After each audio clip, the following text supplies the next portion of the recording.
Spider-Man Into the Spider-Verse is about Miles Morales, a kid who lives in Brooklyn, who in his universe, there is already a Spider-Man, and he is just a middle schooler trying to live up to the expectations of his family, specifically his father.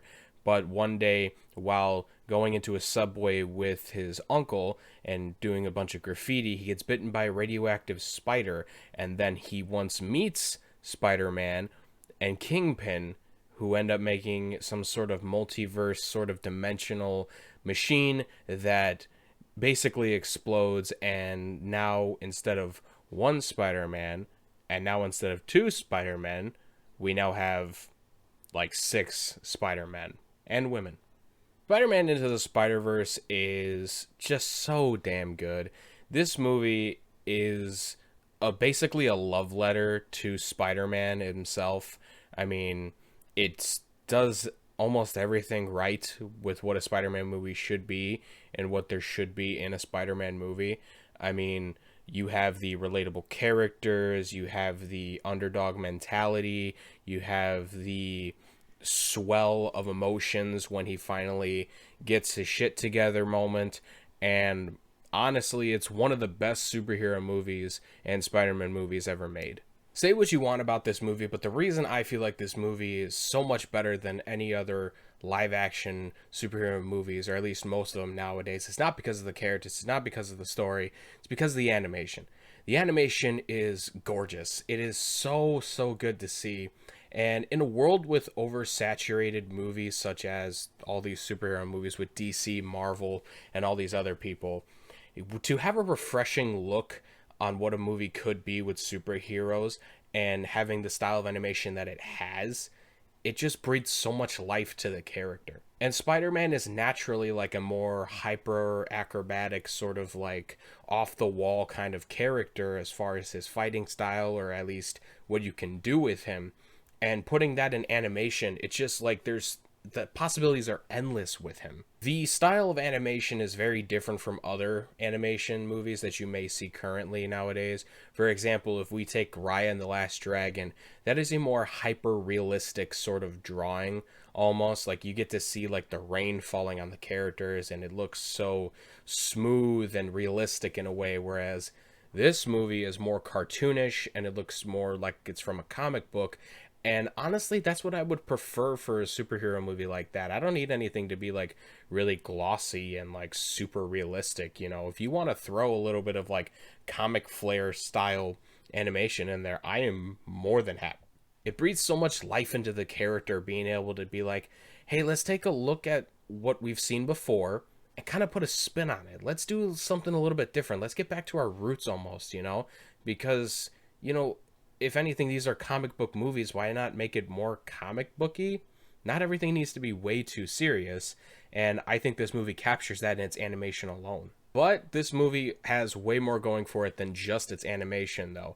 Miles Morales is one of the best Spider-Men to kind of approach in this movie. How the story is kind of laid out and how he is a very different version of Peter Parker. It was the best way to approach this movie. Miles is so relatable, and his kind of, you know, dialogue and the way he kind of reflects what the youth is nowadays is really great to see.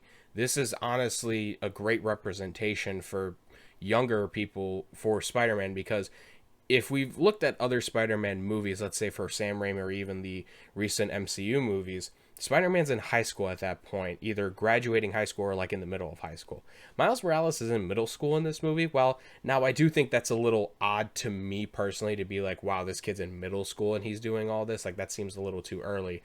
But nevertheless, it may mean more for some of those other people that pick up on that, being like, nah, this kid's like a little bit younger and he's still doing all this stuff.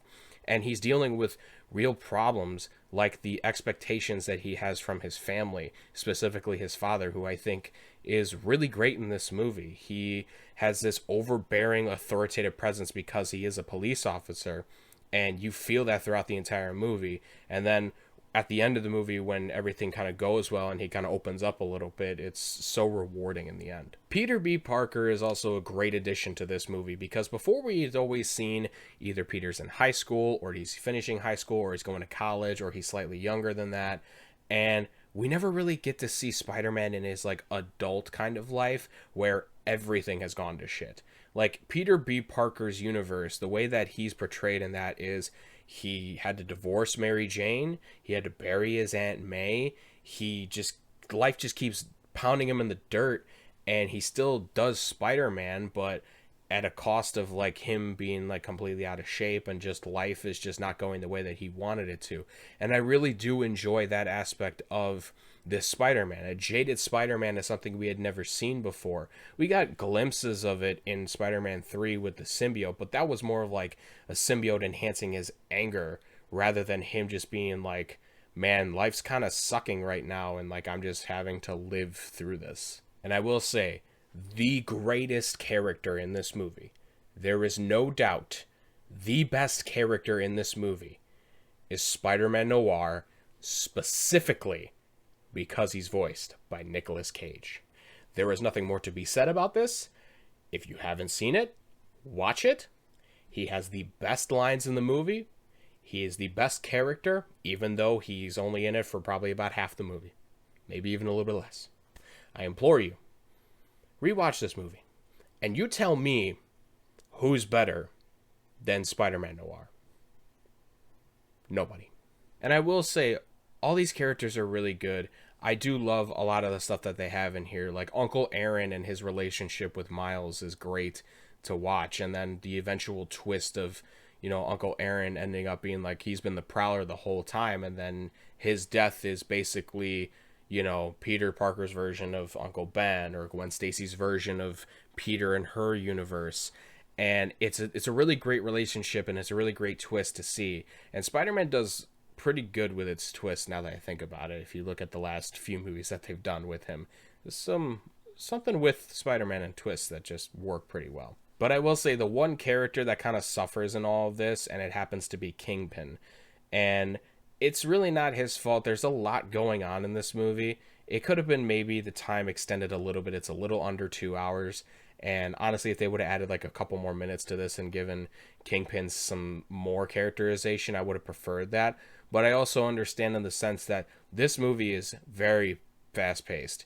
This movie takes up very like little dull time. Like there is, you know, you are going from the minute stuff happens in this movie. Once he gets bit by that spider, stuff is going, and it doesn't really stop. And unfortunately, some characterization suffers from that. But also the heart of this movie is mostly Miles Morales and Peter B. Parker building relationships so that Miles can become the next Spider-Man in his universe. Spider-Man Into the Spider-Verse is an amazing movie, and it does so many things well, and it is at the top of the list for a lot of people, and people will claim that this is the best Spider-Man movie, and I will not argue with you on that one. Everyone's entitled to their own opinions, but it's not my favorite Spider-Man movie. We'll get to that in the next review for Far From Home, and we will discuss the rankings of the movies prior to No Way Home, and then potentially in that video I'll give you my rankings for that afterwards. But I don't know, there's going to be a lot of recency bias. I may not want to do that. But either way, I'm going to give Spider-Man Into the Spider-Verse 5 stars. While I do have some issues with it, it is still a fantastic movie. It deserves 5 stars. It is just one of the best Spider-Man movies there are. And quite honestly, when I say that it's not my favorite, I mean, I just don't get the same feeling from it from other Spider-Man movies. But I can acknowledge that this is one of the best Spider-Man movies that have ever been made. So thank you guys so much for watching. Look forward to more reviews very soon. Let me know what you thought of these movies so far. And also you could find me on other podcasting networks for the Andrew Paul Show. That'll be links in the description down below for Apple Music and also Spotify. Thank you guys so much for watching. I will talk to y'all next time.